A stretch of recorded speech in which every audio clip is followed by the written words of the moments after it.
Hey guys, how are you? I hope आपको part one अच्छा लगा। थोड़ा लंबा हो रहा था इसलिए मैंने सोचा इसको दो पार्ट में बनाऊं। Welcome to the second part of dummies guide to buy a car in UAE. ठीक है।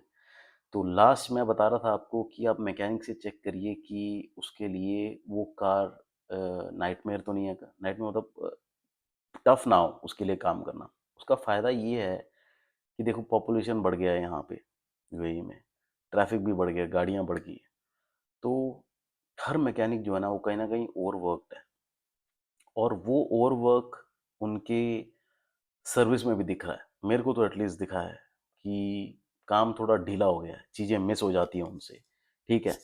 तो एक गाड़ी क्रेन में चढ़ जाती है ना, उनको उनको जल्दी से जल्दी वो गाड़ी का काम करके वो क्रेन खाली करना है, because it's costing him money. एक ही गाड़ी वहाँ पे रहे तो उसको जल्दी से दूसरी गाड़ी चढ़ानी है। ओनर्स उसको फ़ोन कर करके तंग करते हैं, भाई मेरी गाड़ी का क्या हुआ, मेरी गाड़ी का क्या हुआ। तो we don't want you to go through that issue, कि आपकी गाड़ी इतनी मुश्किल हो रिपेयर करने में कि वो बंदा मना ही कर दे आपको, या फिर वो आपकी गाड़ी रख के हफ्ते हफ्ते भर बैठा रहे। बताओ। ठीक है। फिर आप बोलोगे मैंने बताया नहीं आपको।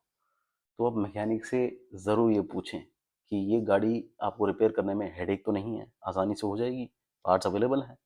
ठीक है जी, ख़त्म। उसके बाद आप उस मैकेनिक को ब्लेम कर सकते हैं। अ, चलिए जी, आपने ये सब भी पता कर लिया, गाड़ी भी डिसाइड कर ली क्या है क्या नहीं है, आपको अपने ऐड देख के गाड़ी देखने भी पहुंच गए। उसके बाद सबसे इम्पोर्टेंट बात है कि उस गाड़ी की सर्विस हिस्ट्री क्या है। ठीक है जी। क्या उस ओनर, सर्विस हिस्ट्री मतलब उस ओनर के पास बिल्स हैं जो उसने सर्विस करवाई है। उसने अगर उसका पार्ट चेंज कराया है, कुछ रिपेयर कराया है, उसके बाद उसका बिल है, उसको पता है उसने कौन सा रिपेयर कब करवाया था। जब आप उससे पूछते हैं मैकेनिकली गाड़ी कैसी है, तो उसका जवाब क्या है। ठीक है। जैसे मैं हूँ, मैंने 1.5 साल पहले ये होंडा सिविक ली थी, 2007 मॉडल। मेरे से आज के टाइम पे मैंने सेल पे लगा रखी है, और कोई पूछता है कि इसकी मैकेनिकल कंडीशन कैसी है, क्या आपने कुछ इसमें कुछ काम करवाना है मेरे को, अगर मैं ले लेता हूँ तो मैं उसको बोलता हूँ, देख भाई, 1.5 साल पहले मैंने जिस बंदे से ली थी, गाड़ी वर्किंग कंडीशन में थी, लेकिन इसमें काफ़ी काम थे। तो मैंने क्या किया, मैंने क्या, सबसे पहले बैटरी का एक क्लैम्प चेंज कराया, ताकि गाड़ी को स्टार्टिंग इशू ना हो और बैटरी चार्ज हो। डायनामो उसका चेक करवाया कि ये चार्ज हो रही है नहीं हो रही है, और ऑल्टरनेटर भी कहते हैं कुछ लोग उसको। और मैंने कहा कि इस गाड़ी में वाइब्रेशन थी, तो मैंने इसका एक्सल भी चेंज करा दिया, मैंने इसके टायर नए लगवाए। ठीक है। उसके बाद मैंने इसका स्टार्टर फेल हो रहा था, मैंने इसका स्टार्टर चेंज कराया।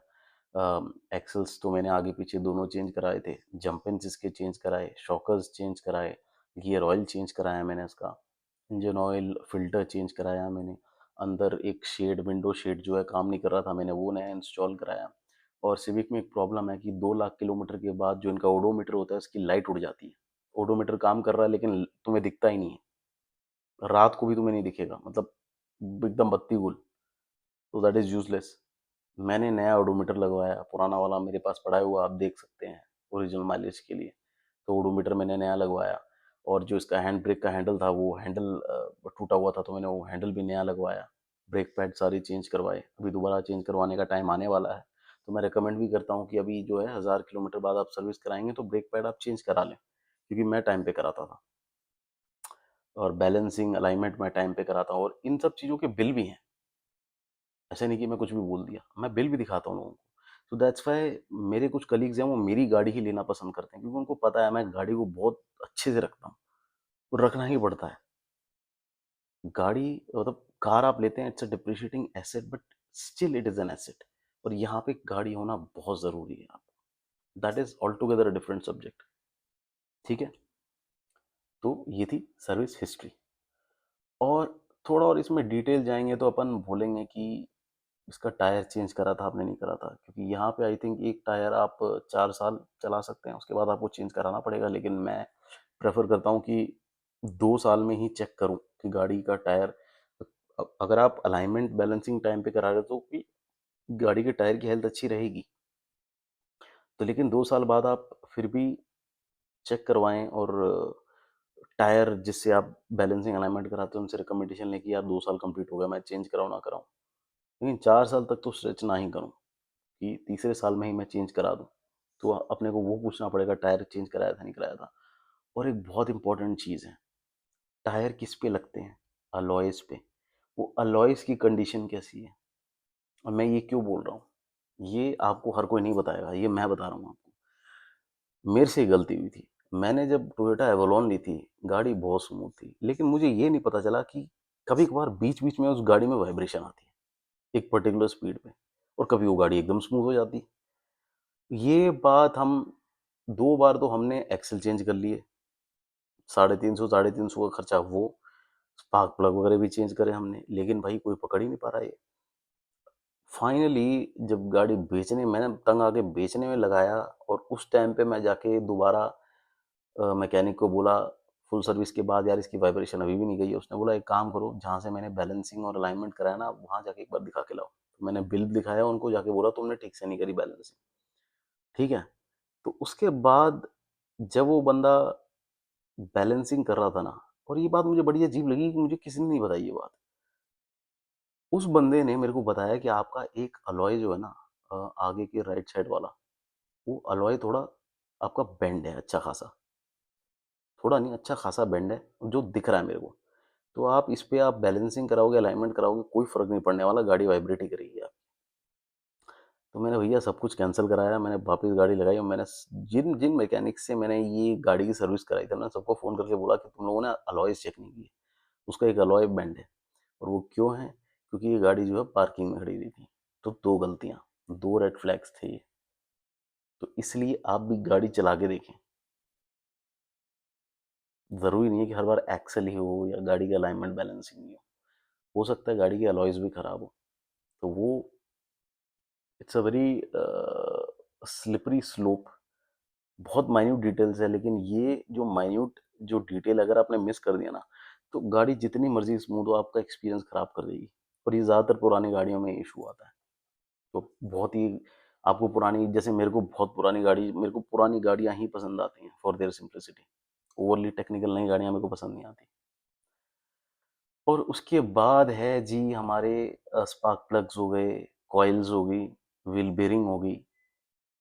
ये आपको चेक करवाने पड़ेंगे, इसके लिए आपको मैकेनिक चाहिए होगा। आपको आपको एक्सपीरियंस नहीं है, गाड़ी झटके से स्टार्ट हो रही है, आइडलिंग पे बहुत वाइब्रेट कर रही है, तो चांसेस आर कि या तो वो किसी बियरिंग या बेल्ट का इशू है, या तो उसके कॉइल और स्पार्क प्लग चेंज नहीं करवाए गए हैं। तो ये भी आपको सर्विस हिस्ट्री में भी पूछना पड़ेगा, तो ये आपको मैकेनिक को भी बोलेगा चेक करने के लिए। फिर टाइमिंग बेल्ट होगी। टाइमिंग बेल्ट भी वैसे तो लंबा चल जाता है टाइमिंग बेल्ट, लेकिन इट्स बेटर कि पुरानी गाड़ी है तो अगर आप फुल सर्विस के लिए दे रहे हैं, तो मेक श्योर कि चेकलिस्ट में आप उसको ये बताएं कि इसकी टाइमिंग बेल्ट चेक करना गाड़ी की, ये लास्ट कब चेंज हुई थी हमें नहीं पता। तो रास्ते में कहीं गाड़ी चलाते बीच में टाइमिंग बेल्ट टूट जाए, इससे बेटर है कि आप पहले ही चेंज करा लें। और आई थिंक एक बार टाइमिंग बेल्ट आप चेंज कराते हैं, तो फिर दूसरी बार आई थिंक 1 लाख किलोमीटर चली जाती है, if I am not wrong. फिर उसके बाद है जिससे आप गाड़ी लेने जा रहे हैं, वो ओनर का एटीट्यूड कैसा है। अगर वो बंदा खुद केयरलेस है और गाड़ी के अंदर पूरा कूड़ा कूड़ा पड़ा हुआ है। मैं अपने एक दोस्त की गाड़ी में बैठा था, चिकन बिरयानी में जो लेग पीस आता है ना, ठीक है, लेग पीस, हड्डी पड़ी हुई थी, जहाँ पे मैं बैठता हूँ पैसेंजर सीट पे हड्डी पड़ी हुई थी। और जब मैं बाहर बात करके निकलने लगा, कैमरी थी पुरानी वाली अमेरिकन उसके पास, मैंने ऐसे उसका वो डोर हैंडल खींचा, वो डोर हैंडल ही मेरे हाथ में आ गया। I was embarrassed. जिसकी गाड़ी थी उसका पता नहीं, मेरे को शीशा नीचे करके बाहर हाथ डाल के खोलना पड़ा। लोग सोच रहे थे क्या कर रहा है ये। तो उस बंदे से तो कभी गाड़ी ना लूँ, गॉड नोस किसी ने उससे गाड़ी ली नहीं ली, ठीक है। और देखिए, मैंने एक बात यहाँ पे नोटिस करी है, जो यहाँ के लोकल लोग हैं, अमीरातीज हैं, वो अपनी गाड़ी का बहुत ध्यान रखते हैं। Emiratis love their car and they maintain their car very nice. I mean, एक अमीराती, ये जो मैं अभी लेक्सिस, अभी रिसेंटली जो मैंने जी एस 350 अपने फ्रेंड की खरीदी है, ये लोकल से ही ली थी, और उसने मेरे को एक बात बोली थी, we like to keep our car like our wives, we take care of them. सही गई थी उसने, क्योंकि इस गाड़ी में ऐसा कोई बड़ी इशू मुझे अब तक नहीं दिखी है। तो ये ओनर भी मैटर करता है, ठीक है। और मैंने ऑलरेडी बताया आपको, ये गाड़ी ज़्यादा पार्किंग में तो नहीं खड़ी रही, क्योंकि अगर 1 डेढ़ साल ये गाड़ी पार्किंग में खड़ी रहेगी तो इसके टायर भी खराब हुए होंगे, क्योंकि वो टायर एक ही जगह पे प्रेशर पड़ा हुआ है, गाड़ी हिला ही नहीं रहा कोई, बैटरी उड़ा हुआ होगा इसका, इसका इंजन ऑयल खराब हो चुका होगा, इसकी अलॉयज़ भी खराब हो जाएंगे, मतलब बहुत कॉम्प्लिकेशंस हैं इसमें। तो गाड़ी 1 डेढ़ साल से ऐसी खड़ी रही है तो मैं तो कहूँगा अवॉइड ही करो यार, अनलेस आपके पास पैसा है अच्छा खासा स्पेंड करने में, ठीक है? और क्या कहते हैं, इसका गियर ऑयल, कोई गियर ऑयल चेंज ही नहीं करता। मैंने ये बात नोट करी है, कोई अगर तुम एजेंसी के पास सर्विस करवा रहे हो और उनके पास तुम्हारी सर्विस हिस्ट्री है तो शायद वो टाइम पे कर दें। बाकी मेरे अपने फ्रेंड सर्कल में मैंने किसी से सुना ही नहीं कि उन्होंने गियर ऑयल चेंज करवाया। लोग कहते हैं जैसे निसान की गाड़ियां होती हैं, अल्टीमा हो गया, मैक्सिमा हो गया, लोग इसकी ट्रांसमिशन इशू की बहुत कंप्लेन करते हैं। तो मैंने जब मैकेनिक से बात कर रहा था तो उसने बोला कि प्रॉब्लम गाड़ियों की नहीं है, प्रॉब्लम ओनर्स की है। मतलब gear oil you are suppose to change the gear oil at every 40 to 50,000 kilometre. 50 में ज़्यादा बोल रहा हूँ, 40 to 50,000 मैं बोल रहा हूँ, वैसे तो 40 होता है।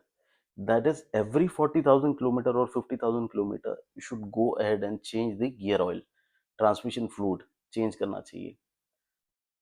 अब जर्मन गाड़ियों में क्या है, जर्मन गाड़ियों में तुम्हें मैनुअल के हिसाब से चलना पड़ेगा। उनके मैनुअल में मेंशन किया है कि इतने हजार किलोमीटर के बाद आपको ये चेंज करना है, इतने हजार किलोमीटर के बाद आपको ये चेंज करना है। इनमें से कोई भी एक चीज आप भूल गए ना, जर्मन गाड़ी आपको आगे बढ़ने नहीं देगी। वो पार्ट उसी किलोमीटर के लिए ही बना है, उसकी वैलिडिटी ही उतने 1000 किलोमीटर है। आपने नहीं चेंज करा, जवाब दे देगी, फिर आप गाड़ियों को ब्लेम नहीं कर सकते। जैपनीज का क्या है, जैपनीज मरते दम तक चलती रहेगी, लेकिन इसका मतलब ये नहीं है कि आप ऐसे मजे लो। 40,000 किलोमीटर हो गई गाड़ी के, पूछो ओनर ने लास्ट गियर ऑयल कब चेंज किया था, उसने नहीं किया तो भाई जब फुल सर्विस करा ही रहे हो, गियर ऑयल भी चेंज करा लो, वन टाइम कॉस्ट है, that is up to 50,000 kilometre और 40,000 किलोमीटर। और बाई चांस आप गाड़ी गए, आपने देख ली, ये जो मैंने पॉइंट्स बोले आपने सब चेक कर लिए, उसके बाद आप क्या करेंगे, उसके बाद हम फाइनल थप्पा, जो फाइनल स्टैंप ऑफ अप्रूवल किसका होना चाहिए, मैकेनिक का होना चाहिए। ओनर से बोलो कि क्या मैं ये गाड़ी मैकेनिक के पास जा सकता हूँ, क्या आप मेरे मैकेनिक के पास ये गाड़ी लेके आ सकते हैं, I will pay for the fuel, उससे बोल दो मैं पेट्रोल के पैसे दे दूंगा आपको।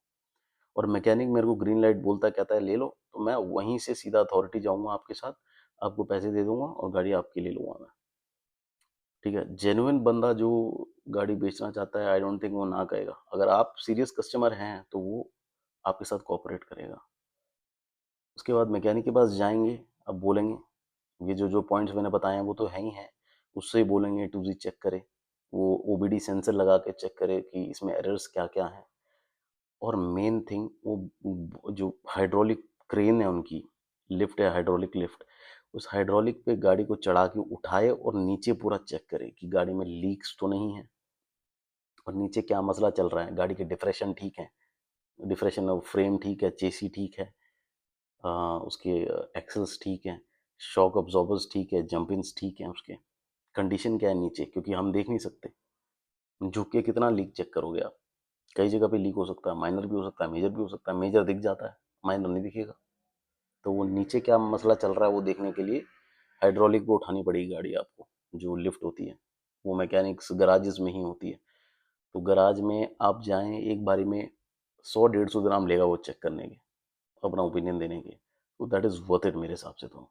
ठीक है, और क्या है, और है जी, इसके इंजन गाड़ी का चेंज हुआ है नहीं हुआ है, क्योंकि यहाँ पे कई बार जो होता है गाड़ी का इंजन चेंज कर देते हैं। अब इसमें क्या है, हमारे इंडिया में बेरिंग व्हील बेरिंग हो गया, इंजन का कोई इशू हो गया तो दे बिलीव्ड इन रिपेयर, यहाँ पे they believe in replacement, because वो उनको कॉस्ट इफेक्टिव भी पड़ता है और वो लेस हेडेक वाला है। इमेजिन एक गाड़ी का इंजन ही आपको, सिविक का इंजन ही आपको 1400 1500 ग्राम में आ जाता है, आप क्यों खोल के रिपेयर करोगे उसको। तो आपके लिए तो बेटर वही है ना कि नया इंजन ही डाल दो भाई, 2004 गाड़ी में 2007 का इंजन डाल दिया। तो लेकिन अगर इंजन और गियर बॉक्स चेंज किया है आपने, तो दैट मीन्स गाड़ी की वैल्यू जो नीचे हो जाती है। जैसे मैं गाड़ी बेच रहा हूँ, मैंने गाड़ी का इंजन चेंज कराया है और मैं बता देता हूँ सामने वाले को, तो कोट जो है मेरी गाड़ी का नीचे चले जाएगा अपने आप ही। That's how the market works, चाहे जितना भी फ्रेश इंजन आपने लगाया हो। और उसके बाद क्या है ये, अब चलो ये तो बड़े बड़े पॉइंट हो गए, तो मैं आपको शॉर्ट में 3-4 मेरी तरफ से बताता हूँ, व्हिच कार टू अवॉइड, ठीक है? पहली बात है, जो गाड़ी आपके बजट में नहीं आ रही ना, उसको अवॉइड ही करो, ठीक है? एक बहुत ही इंटेलिजेंट बंदे ने एक बात कही थी मेरे को, ठीक है? अगर आपको रोल्स रॉयस खरीदने के लिए पैसे बचाने पड़ रहे हैं ना, तो रोल्स रॉयस आपकी गाड़ी नहीं है। ये शायद मैं ही था वो इंटेलिजेंट बंदा। तो आपको एक पर्टिकुलर गाड़ी खरीदने के लिए आपको बजट बनाना पड़ रहा है, आपको 2-3 महीने की सैलरी सेव करनी पड़ रही है, तो भाई वो गाड़ी आपकी नहीं है। ट्रस्ट मी, वो गाड़ी आपके लिए नहीं बनी है। दूसरा, अ, ये बोल दिया बजट सेव वाला, बोल दिया मैंने। और तीसरा कि गाड़ी खड़ी ना रही हो, वो रेगुलर यूज़ में हो गाड़ी। खड़ी हुई है मतलब सर्विस भी मिस हो गया, क्या खराबी है उसमें गॉड नोस, लेने के देने पड़ जाएंगे, तो वो भाई अगर गाड़ी 1-1.5 साल खड़ी रही है, प्लीज़ अवॉइड करिए उस गाड़ी को। दूसरा और तीसरा है एक्सीडेंट हिस्ट्री उसकी। गाड़ी का जो स्मार्ट कार्ड होता है, मुल्किया जिसको कहते हैं, रजिस्ट्रेशन कार्ड, उसमें चेसी नंबर लिखा होता है। आप ऑनलाइन जाके वो चेसी नंबर डाल के चेक कर सकते हैं कि उस गाड़ी की हिस्ट्री क्या है। जैसे अपन यहाँ पे LS430 कार सूक में से लेने जाते हैं, उससे हम पूछते हैं कि इसकी एक्सीडेंट हिस्ट्री क्या है, क्योंकि जो यूएस से गाड़ियाँ लेक्सस यहाँ पे आती हैं, उनकी सबकी एक्सीडेंट हिस्ट्री होती है। जो गाड़ी एक्सीडेंट के बिना यहाँ पे इंपोर्ट करी गई है, वो गाड़ी बहुत महंगी आती है, बहुत महंगी। डिफरेंस आपको बताऊं तो, नॉर्मल, जैसे पीछे से कोई गाड़ी ठुकी हुई है और उसको रिबिल्ट पीछे से करा गया है, मतलब इंजन में कोई प्रॉब्लम नहीं आई, तो वो गाड़ी आपको 2002 मॉडल, लाइक फ्रॉम 21,000 में अच्छी कंडीशन आ जाएगी। पीछे से ठुकी हुई, वो बताएगा आपको उसके पीछे से ठुकी हुई है और फोटो भी दिखा देगा आपको, जो रिबिल्ड करने से पहले। और बिल्कुल ही अनटच्ड गाड़ी हो, वर्किंग कंडीशन में इंपोर्ट कराई हो, that will be more than 50,000 dirham easily, more than double. और इसके अलावा वो चेसी नंबर आप खुद ऑनलाइन डाल के, कुछ वेबसाइट्स हैं उसमें आप चेक कर सकते हैं कि उसकी एक्सीडेंट हिस्ट्री क्या थी। थोड़ा हेडेक वाला काम है, लेकिन गोज़ अ लॉन्ग वे, ठीक है जी। और जर्मन गाड़ी लेनी है आपको या अमेरिकन गाड़ी लेनी है, अगर आप मेरी वीडियो देख रहे हैं गाड़ी लेने के लिए, तो दैट मीन्स आपको डिपेंडेबल गाड़ी चाहिए। तो please go for Japanese car, Honda और टोयोटा। सीरियसली, मैं, लोग कहते हैं कि होंडाज आर एक्सपेंसिव, ऐसा कुछ नहीं है। सब गाड़ी एक ही रेंज में आती है। इनफैक्ट मैं कहता हूँ होंडाज आर बेटर लुकिंग टोयोटाज, क्योंकि वो टोयोटा के जैसे ही डिपेंडेबल होते हैं, लेकिन उनका डिज़ाइन और लुक्स जो ओवरऑल टोयोटा से बेटर लगता है मेरे को, ठीक है? तो go for Honda, either Honda और टोयोटा।